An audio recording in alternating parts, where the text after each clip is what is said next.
Guys, welcome back to my channel. उम्मीद करती हूँ आप सब ठीक होंगे। तो आज है मेरा टीचर का सेकंड डे। तो स्टूडेंट्स बैठे हैं, तो आज हम पढ़ेंगे हिंदी का लेसन नंबर 9, ओणम बाहर।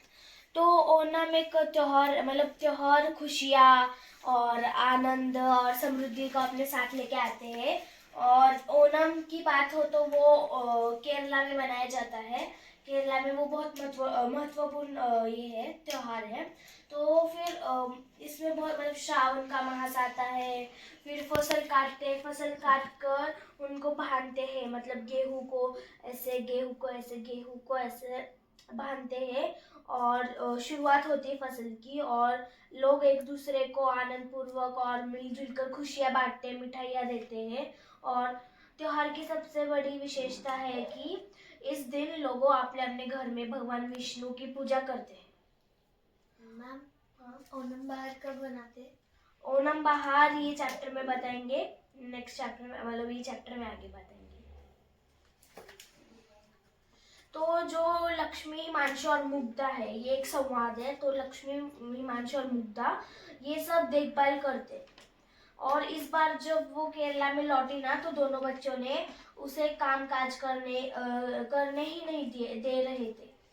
उनको कामकाज नहीं करने दे रहे थे। और जो लक्ष्मी है वो उन्हें, मतलब कुछ खास बताने के लिए उत्सुक मतलब खुश होना, उतलावला, खुश एकदम ऐसे पेशेंस में।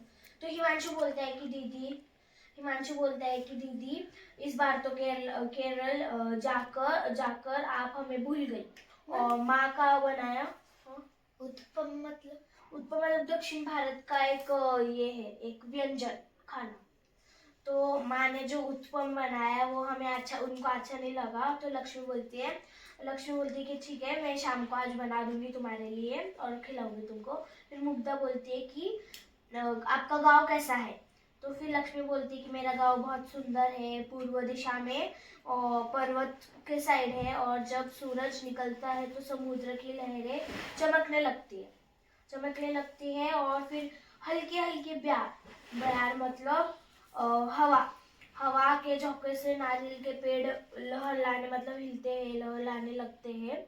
फिर हिमांशु बोलती है कि दीदी, आपके गांव का समुद्र कैसा है? तो फिर लक्ष्मी बोलती है, समुद्र है, पूछता है। तो लक्ष्मी बोलती है, समुद्र भी है और नदी भी है, दोनों भी है। नदी का जो निर्मल जल वातावरण को और भी समुद्र बना देता है। निर्मल मतलब स्वच्छ, अच्छा, क्लीन, सुंदर बना देता है। और जो आसमान में उड़ते पक्षी भूमिका शेर बैठो, पक्षी रहते हैं, वो उनकी परछाइयाँ दिखती है और बहुत सुंदर लगते हैं वो। और नदी के किनारे है ना, जो खिले जंगली फूल रंग बिरंगे तितलियां मंडराती है, मतलब ऐसे तो वो चमकने लगते हैं सब बर्ड्स। अगर कुछ उड़ते पक्षी वगैरह तो वो पूरा ऐसे चमकने लगते हैं। फिर मुग्धा बोलती है कि तभी आपने इस बार इतनी देर लगाई आने में, गांव से इतनी देर लगाई आपने आने में। लक्ष्मी बोलती है, नहीं, देर से आने का कारण है ओणम एक त्योहार है, तो उसकी वजह से वो देर से। हिमांशु बोलते हैं कि ओणम क्या है और इसमें क्या क्या होता है, वो पूछता है। फिर लक्ष्मी बोलती है कि यह हमारा त्योहार है, हमारे यहाँ पर बनाया जाता है केरल में। और जब मतलब किसान फसल काट कर खलिहान करता है, मतलब खलिहान भर चुके होते हैं तभी, हाँ, मतलब गेहूं को हम उगाते हैं ऐसे टाइप में, फसल को उगाना। तो केरल के ओणम त्योहार शुरू होता है। तो मुग्धा बोलती है कि शुरू होता है मतलब ये त्योहार में कई दिन तक चलता है क्या? बहुत दिनों तक चलता है। इस त्योहार में बच्चे भी कुछ करते हैं क्या दीदी, ऐसे पूछता है वो। तो लक्ष्मी बोलती है, हाँ, ये 3 दिनों के लिए होता है और ये 3 दिनों के लिए चलता है। और इसमें बच्चे सुबह सुबह नहा धोकर लाल पीले सफेद फूल तोड़ कर लाते हैं। जगह जगह बाग बगीचे में बच्चों की टोलियां नजर आती है, मतलब ओणम के त्योहार के दिन नहा धोकर वो लाल पीले फूल तोड़ के आते बगीचे में से। फिर हिमांशु बोलते हैं कि क्या लोग उन्हें मना नहीं करते, कि उनको मना नहीं करते कि फूल मत तोड़ो? तो लक्ष्मी बोलती है कि नहीं, मतलब सब खुश होते हैं और एक दूसरे की मदद करते हैं। और जो स्त्री होते हैं ना, वो सब आंगन में गोबर से लीप कर, मतलब उसको फर्शी रहती है उसको लीपते हैं और फल चक्र बनाती है, मतलब रंग बिरंगों फूलों से गोलकर आकृति मतलब रूप और उसे ये पुक्कलम कहते हैं। पुक्कलम उसका नाम है, ये सबका नाम है। तो घर में मुखिया सबके नए कपड़े देते हैं। मुखिया जो सबसे हेड रहता है वो सबको नए कपड़े देते हैं और नए कपड़े पहनकर भगवान विष्णु और महाबली की मूर्तियां के आंगन में चावल के आटे और नन्हे नन्हे सफेद द्रोण पुष्पों से सजाते। समझ में आ रहा है कि वो आंगन जो रहता है उसमें विष्णु और महाकाल की फोटो मतलब लगाई जाती है, महाबली की फोटो लगाई जाती है और नन्हे नन्हे सफेद फूलों से वो सजाए जाते हैं। फिर हिमांशु बोलता है कि दीदी महाबली कौन है? तो फिर माँ बोलती है कि अरे तुम उस दिन दादी ने विष्णु के वामन अवतार की कथा सुनाई थी न, उसमें राजा महाबली तुम्हें याद नहीं? तो फिर बोलते हैं कि जो विष्णु मतलब दादी ने उस दिन तुम्हें कहानी सुनाई थी उसमें तुम्हें याद नहीं महाबली कौन है? फिर हिमांशु बोलती है हाँ याद आया, मेरे को याद आया। वामन रूप में भगवान विष्णु के 2 पग, मतलब पग मतलब पहले पैर और दूसरे पैर में जो डिस्टेंस है, बीच में जो डिस्टेंस है उसको हम पग बोलते हैं। और पृथ्वी और पाताल का नाप लिया। तो तीसरे पग रहने के लिए राजा महाबली ने अपना सिर झुका दिया था। तीसरा पग लेने के लिए राजा महाबली ने अपना सर झुका लिया था। Next page. फिर लक्ष्मी बोलती है हाँ वही महाबली। तो फिर भगवान विष्णु ने उन्हें वर्ष में एक बार आकर अपनी प्रजा से मिलने का वरदान दिया था। तो लक्ष्मी बोलती है कि महाबली को भगवान विष्णु ने वर्ष में एक बार आकर अपने प्रजा से मिलने का वरदान दिया था। प्रजा मतलब राज्य की जनता। फिर हिमांशु बोलता है क्या वे सचमुच में आते हैं? तो लक्ष्मी बोलती है लोगों के मान्यता है एक महाबली अपनी प्रजा को देखने के लिए जरूर आते, मतलब महाबली आते हैं, जरूर आते हैं अपनी प्रजा को देखने के लिए, राजा प्रजा को देखने के लिए। तो उनका स्वागत के लिए सब लोग ओणम बड़ी धूमधाम से बनाते हैं। ओणम का दूसरा दिन बहुत महत्वपूर्ण होता है। इस उसे तिरुओणम कहते हैं। फिर तिरुओणम पारिवारिक मिलन, पारस्परिक प्रेम और संयोग का पर्व, मतलब वो बहुत ही मिलजुल कर बनाया जाता है। फिर मुग्धा बोलती है कि दीदी तब तो घर में खूब पकवान बनते होंगे। तो लक्ष्मी बोलते कि हाँ, ओणम के भोज में चावल, सब्जियां, सांबर, पचड़ी, खीर, पापड़ और कई प्रकार के स्वादिष्ट फल होते हैं। लोग मिलजुल कर प्रतिभोज आयोजित करते हैं। प्रतिभोज मतलब दावत।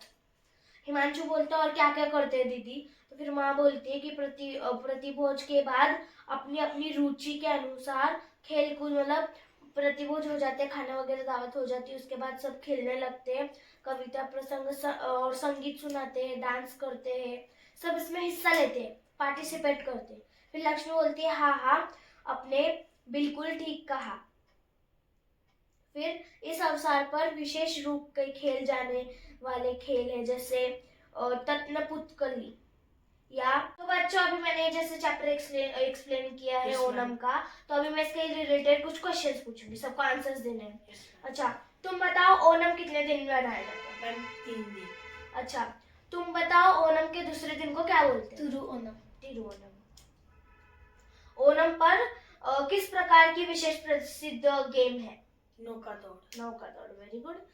अच्छा, अब तुम बताओ ओणम का त्योहार कब मनाया जाता है? ओणम का त्योहार तब मनाया जाता है जब किसान अपनी फसल काट कर खलिहान करते हैं, तब केरला में ये त्योहार मनाया जाता है। ओणम का त्योहार कहाँ मनाया जाता है? केरला में। ओणम नौका दौड़ प्रतियोगिता कहाँ पर होती है? केरला में। अच्छा, वेरी गुड बच्चों। तो एक क्वेश्चन मैं मेरे मन से फिर से पूछ रही हूँ। ओणम दूसरा है। केकोट टिक्कली नृत्य में भाग लेते हैं पुरुष और महिला लेते हैं, महिलाएं और लड़कियां लेते हैं? महिला और लड़कियां। Very good. ओणम के में विष्णु और महाबली की मूर्तियां कहाँ सजाते हैं? चंदन और लाल फूलों से, चावल और आटे के सफेद फूलों से, गेहूं के आटे और गेंदे के फूल से। मैम चावल और सफेद फूलों से। चावल के आटे और सफेद फूलों से।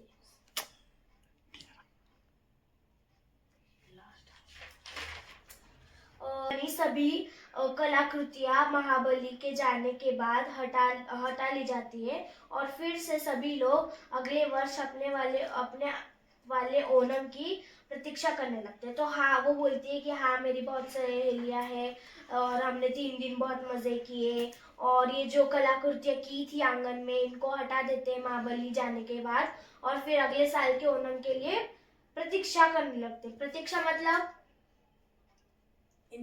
इंतजार। Very good. फिर माँ बोलती है चलो अब तुम दोनों भी उठकर स्कूल का कुछ काम कर लो। और फिर दोनों बच्चे बोलते हैं, एक साथ बोलते हैं कि ठीक है चलो। तो ये इससे हमें ये सीख मिलती है कि तुम्हारों का महत्व समझना चाहिए, आपसी में प्रेम का महत्व, आनंद, कला और संस्कृति के प्रति प्रेम भावना। तो हमारा ये चैप्टर हो चुका है। तो बच्चों मैंने होमवर्क दिया था। हाँ मैम, वो क्वेश्चन मैम आप इसके बारे में क्वेश्चंस पूछती हो, आपने अब के बारे में पूछने वाले। अच्छा ठीक है, और वो मैं बाद में पूछ लूंगी। देखते हैं, इस पे टेस्ट होगा एक दिन, सरप्राइज क्वेश्चन आंसर पर, मतलब इसके अंदर का। चलो बुक दिखाओ। एसएसटी को इंग्लिश कर दिया था ना? हाँ ठीक है, 2 मिनट ले लो, मैं तब तक क्वेश्चन। सबसे पहले फर्स्ट क्वेश्चन, उसके बाद हाँ मैं अपने आप पूछ लूंगी। जल्दी करो बच्चों। ओके दो। बोलती है कि महिला और लड़कियों के अपने खेल या नृत्य होते हैं, जैसे तुम्बतुल्ला मैम तुम्बतुल्ला मतलब वो डांस का एक पार्ट है, और तिरुवाती, केकोटिकली आदि, ये सब केरल के डांस है, केरल के। और जो महिलाएं नाचते समय गाती है, हमने घर को खूब सजाया, आओ महाबली आओ, फैले सुख और शांति सभी में, सबको वर दे जाओ, ये गाना गाती है। और इस अवसर पर कथकली नृत्य है वो, उसका आयोजन भी विशेष रूप से किया जाता है। समझा? फिर माँ, अरे लक्ष्मी, ओणम पर नौका दौड़ भी तो विशेष प्रसिद्ध है ना? हमने टीवी पर नौका दौड़ देखी थी। तो लक्ष्मी, फिर माँ बोलती है लक्ष्मी को कि ओणम में नौका दौड़ मतलब बोट की रेस होती है। ये भी तो इम्पोर्टेंट, ये भी तो एक प्रसिद्ध है ना, मतलब बहुत फेमस है ना। तो लक्ष्मी बोलती है हाँ, औरान मुल्ला नाम की जगह है जहाँ पर नौका दौड़ होती है, जहाँ पर रेस होती है, और इसे देखने के लिए बहुत सारे लोग आते हैं, बहुत सारे लोग इकट्ठा हो जाते हैं। टीवी पर भी दिखाई जाती है, और जो हमारे गांव से दूर, इसलिए वहां नहीं गई थी। मुग्धा बोलती है कि दीदी यह लड़कियों वाला खेल, ये तुम्बितुल्ला वगैरह तो आकृतियां मतलब रूप। अच्छा, फिर उत्तपम मतलब दक्षिण भारत का एक व्यंजन। वेरी गुड बच्चों। तो ये चैप्टर हो गया और ये टेस्ट भी हो गया है, तो तुम्हें अच्छे से समझ आ गया है। तो इस पे मैं कल टेस्ट लेने वाली हूँ, क्वेश्चन आंसर मैंने इधर लिख दिए, तुम तुम्हारी बुक से फिर चेक कर।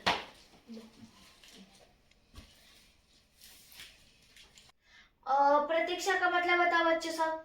इंतजार। अच्छा ठीक है। अब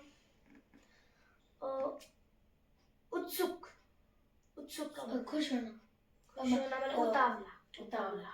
निर्मल सुंदर। नहीं मैम, बताओ। साफ रखना, उसको हिंदी में क्या बोलेंगे? शुद्ध, स्वच्छ। लर्न करना है सब शब्द। तो गाइज, मैंने आज हिंदी का लेसन नंबर 9 पढ़ाया था, ओणम का त्योहार। तो आज इनको समझ भी आ गया, टेस्ट भी हो गया है। तो वीडियो को लाइक कीजिए, चैनल को सब्सक्राइब कीजिए और ऐसे वीडियो को देखते रहिए।